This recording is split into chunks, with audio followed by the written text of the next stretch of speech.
Ok, bonsoir encore à la team Alex le Russe 247. Aujourd'hui, on va voir une nouvelle vidéo et on va aller directement voir une nouvelle étudiante qui va un peu nous parler de sa vie en Russie, de ses études et tout. Bref, on y va directement après le générique.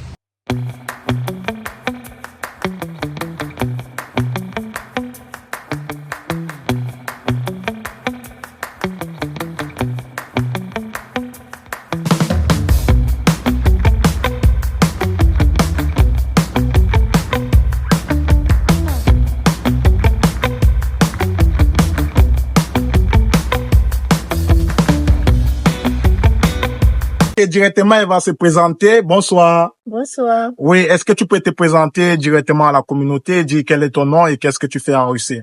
D'accord. Moi, c'est Micheline NZ. Je vis à Moscou, la ville dans laquelle j'étudie. Et j'étudie à l'université Roudéenne. Et je fais faculté de médecine en 4e année pharmacie. Merci. Ok, d'accord, merci beaucoup. Bon, est-ce que tu peux nous parler un peu du système éducatif? Si j'ai bien connu, tu es boursier en Russie, c'est ça? Exactement. Voilà, est-ce que tu peux nous parler un peu de ton processus? Comment tu as fait pour obtenir une bourse et être boursier en Russie? On sait que c'est pas du tout facile de payer les études, surtout tu es dans une grande université qui est connue sous le nom de Pakis Lumumba. Bon, comment est-ce que tu as fait déjà pour obtenir la bourse? Comment se passe un peu le cursus? Est-ce que tu peux expliquer à la communauté? D'accord. Par rapport à l'obtention de ma bourse à Roudéenne, Dieu merci, j'avais une personne qui gérait mon dossier depuis le pays et je suis donc arrivée en Russie en janvier 2023 et c'était la période des demandes de bourse, ce qui fait que j'ai eu à faire deux procédures. La première, c'est pour l'État russe et la deuxième, c'est pour l'université de Roudéenne proprement dit. Bon, pour Roudéenne, j'ai fait les Olympiades. Donc, c'était une évaluation en ligne, étant donné que j'étais pas à Moscou. Et c'est sur trois étapes. Il y a l'étape où on compose.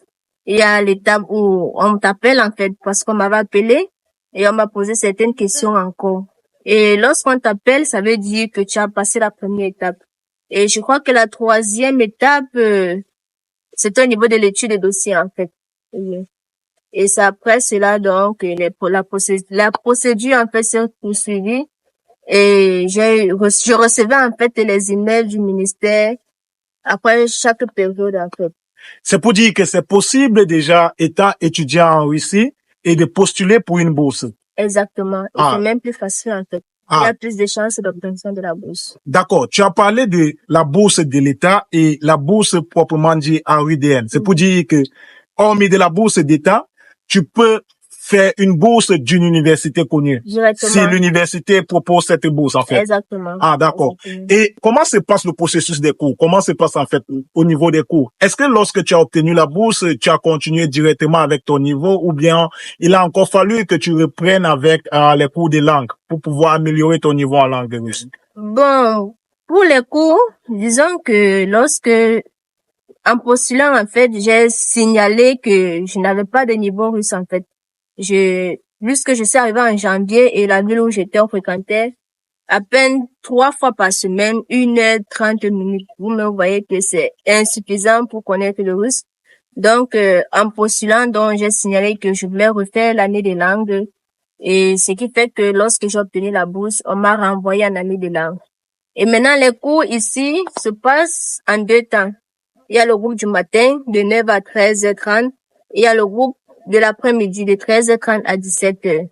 Donc, premier semestre, nous avons juste fait la langue russe, en fait.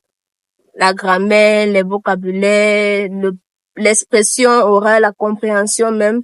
On a que fait la langue russe. Et au deuxième semestre, on a ajouté les matières disciplinaires, à savoir la biologie, l'anatomie, la physique, la chimie, la mathématique. L'histoire même de la Russie aussi, oui, on a ajouté. Et plus c'était intense, plus les heures aussi des cours augmentaient. Ce qui fait que on fréquentait de 9 à 13 et ensuite on revenait à 15 heures pour finir à 17 heures. Et il y avait des moments où on fréquentait aussi en ligne. Donc les cours, c'était de lundi à samedi. Ah, d'accord, merci bien. Et j'aimerais savoir, la question que beaucoup de gens aimeraient, peut-être vont poser, c'est est-ce que cette bourse, c'est une bourse complète, c'est-à-dire ça couvre la totalité de ton cursus académique au niveau de la scolarité, est-ce que ça couvre le logement, est-ce que vous avez des allocations que le gouvernement ou bien l'université vous donne chaque fin du mois? Bon, la bourse en général couvre déjà à 100% les frais universitaires, ça veut dire la scolarité, et une partie du loyer, un pourcentage. Par exemple, si le loyer coûte 2700, l'université prend un pourcentage et toi, l'étudiant, tu payes une partie. À savoir, sur 2700, tu payes 1350 € en fait par mois. Et maintenant, concernant l'allocation, exactement, l'université vous donne une allocation chaque fin du mois. Ah, d'accord, merci beaucoup. Et en ce qui concerne un peu, depuis que tu es arrivé en Russie en 2023, comment tu te sens en Russie? Quel est un peu le style de vie en Russie? Comment la vie se passe? Comment est-ce que tu as pu t'intégrer au niveau de la Russie? Surtout à Moscou, qui est la capitale, c'est une grande ville. Comment est-ce que tu as pu t'intégrer au niveau de la Russie déjà? Plus précisément à Moscou. C'était pas facile quand je suis arrivée à Moscou pour le vivre, parce que je sortais d'une ville où tout était moins cher. Et j'arrive, le prix est catastrophique, s'il faut le dire, en fait. Donc, c'était vraiment pas facile. Et en plus, au niveau du climat, oh mon Dieu, je n'aime pas le froid. En classe, les gens savaient que le froid et moi, nous n'étions pas amis, en fait. Mais bon, je suis une Camerounaise, après tout, je viens du continent, donc je me suis adaptée et tout. Maintenant, par rapport à la vie, le conseil que je peux donner, c'est que quand tu es à Moscou, bien à l'étranger, si tu veux faire quelque chose, n'attends pas quelqu'un, en fait, avant de le faire. Donc, ce qui fait que j'ai dû apprendre à maîtriser la ville, à maîtriser le métro, la route, donc tout quoi, par mes propres capacités, en fait. Mais sinon, maintenant, on s'adapte et on peut dire ça va déjà un peu. Ah, d'accord. Et on dit l'université UDN, c'est l'université Patrice Lumumba. C'est pour dire que c'est un peu une université où on rencontre une grande communauté africaine. Comment se passe un peu ta vie avec la communauté africaine au sein de l'université?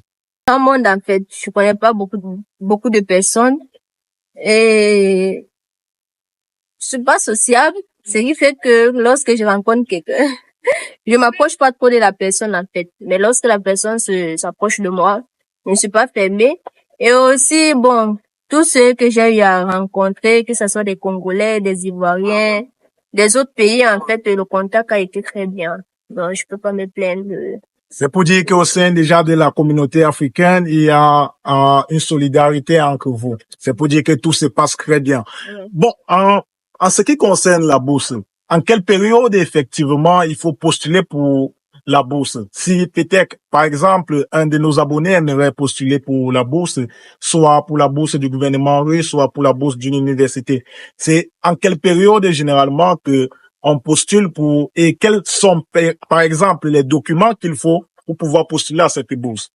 La période, je dirais que d'ici septembre déjà, il faut être préparé, en fait. Il faut être prêt avec les documents pour que lorsque le communiqué sort, que chacun soit prêt. Et ça varie de septembre à février, en fait, ici au niveau de l'université. Et maintenant, par rapport aux documents, pour le passeport, bien évidemment, il faut ton diplôme académique, que ça soit la licence ou le baccalauréat ou le master 2 même, 8%. Et au fil du temps, vous recevez des emails demandant peut-être certains certificats médicaux, en fait. Bon, là, c'est pour ceux qui sont déjà sur le territoire russe. Mais sinon, premièrement, déjà, il y a le passeport, il y a le diplôme le diplôme académique, en fait, qui court mondialement. Ah, d'accord, merci beaucoup. Et on espère que les gens de la communauté ont suivi bien ce qui a été dit. Et en ce qui concerne un peu les jobs, est-ce que tu parviens également à faire des petits jobs en étant étudiant? Exactement. Si tu as la force, bien sûr, et si tu as la volonté, il y a le travail, en fait. Il y a les fast-food qui recrutent. Il y a des petits jobs dans les chantiers pour les hommes, les déchargements pour les hommes aussi. Même le ménage, en fait, pour des femmes, oui. Il y a du travail, en fait. Si tu as la force pour le faire, si tu as d'abord la volonté aussi la détermination, tu pourras jumeler les deux. Ok, merci beaucoup à vous et on espère que dans les prochaines vidéos, on pourra encore également vous rencontrer pour d'autres sujets pour pouvoir communiquer à la communauté qui nous suit déjà sur nos différents réseaux, que ce soit Facebook, Instagram ou YouTube. Déjà, si c'est la première fois que tu suis cette vidéo, n'oublie pas de t'abonner et d'activer la cloche de notification pour pouvoir ne pas manquer une vidéo. Et si déjà vous avez des questions ou bien des suggestions, n'oubliez pas de mettre cela en commentaire et on va vous répondre dans les brefs délais. Ciao, ciao et à la prochaine vidéo. Merci.